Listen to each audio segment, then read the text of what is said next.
Halo semuanya, yuk kita mau memulai hari kita dengan membaca dan merenungkan firman Tuhan. Renungan hari ini terambil dari Lukas 19 ayat 1-10 dengan judul, Maukah engkau berubah? Bagian ini menceritakan tentang seorang yang mengalami perubahan hidup setelah bertemu dengan Tuhan Yesus. Waktu itu Tuhan Yesus sedang melintasi kota Yeriko.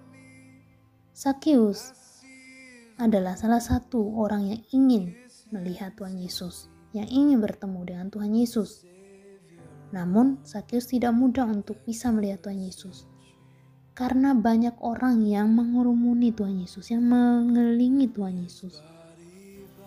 Sehingga, hal ini tidak mudah untuk dilakukan.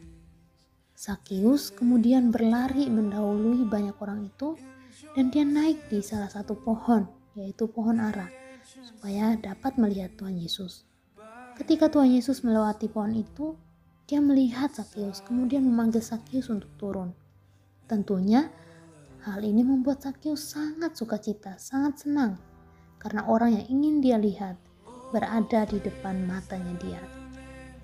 Namun, pada waktu itu ada orang-orang yang tidak senang, karena Sakeus adalah salah satu orang yang tidak disukai, orang yang dianggap orang berdosa.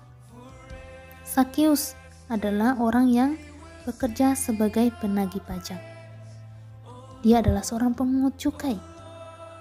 Nah, pemungut cukai pada waktu itu tidak disukai oleh orang-orang karena dianggap menagih pajak lebih dari yang sudah ditentukan. Nah, ketika Tuhan Yesus memanggil Sakeus turun dan ingin bertemu dengan Sakeus, hal itu membuat orang-orang tidak senang karena Tuhan Yesus dianggap bertemu dengan orang yang berdosa. Namun Tuhan Yesus melakukan hal yang tidak diduga oleh orang pada waktu itu. Dia bahkan menumpang di rumah Sakeus. Pertemuan Sakeus dengan Tuhan Yesus membuat Sakeus berubah. Di ayat 8 dia mengatakan bahwa Tuhan, setengah dari milikku akan kuberikan kepada orang miskin.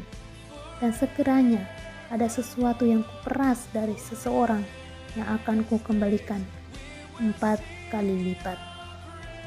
Perubahan yang dialami oleh Sakeus ini adalah sebuah perubahan di mana karena Tuhan Yesus sudah memberikan anugerah kepada dia, keselamatan kepada dia.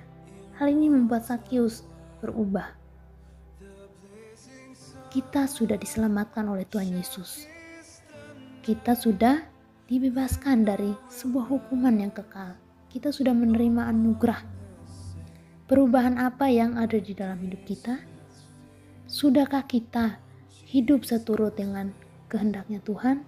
Sudahkah kita hidup menyenangkan hati Tuhan? Sakeus sudah mengalami perubahan hidup karena dia sudah menerima anugerah keselamatan dari Tuhan Yesus. Kita juga harus mengalami perubahan hidup karena kita sudah menerima anugerah keselamatan dari Tuhan Yesus. Hidup menyenangkan hati Tuhan, menuruti perintah Tuhan, karena kita sudah diselamatkan, kita sudah diberikan anugerah. Tuhan Yesus memberkati.